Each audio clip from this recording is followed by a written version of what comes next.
Honestly, it slipped my mind that we were reading Henry David Thoreau this week. Otherwise, in tribute to our bushy-bearded bard, I wouldn't have trimmed my own whiskers on Monday. Speaking of this week, what are we going to do? Well, before you get started on the content and activities for week 14, remember to first turn in the assignment that represents the culmination of our work for the last 3 weeks, Essay 3. To turn in Essay 3 on time, click on Assignments before 11:55 on Monday, April 13th.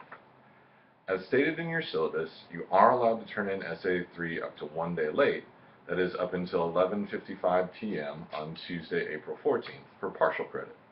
Remember, however, that there is a late penalty, an automatic deduction of 1 full letter grade for any essays turned in after 11:55 p.m. on Monday.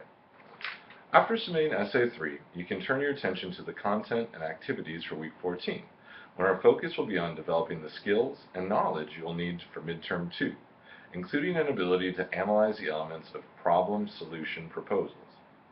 As you may recall, your research paper for English 100 is also a problem-solution proposal, so analyzing a classic specimen of this type of argument now will likely help you to write your own at the end of this semester.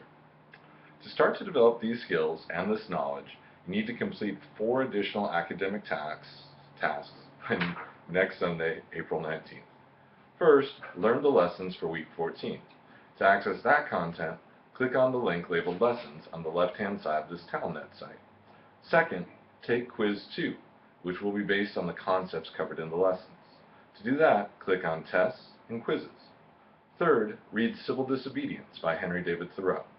Although you can purchase a printed copy of Civil Disobedience at the Cerritos College bookstore, you can also find a free electronic copy of it by clicking on Resources.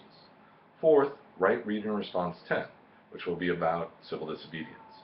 To do that, click on Assignments. As always, feel free to email me if you have questions related to the content or activities for this week. Other than that, have a wonderful week.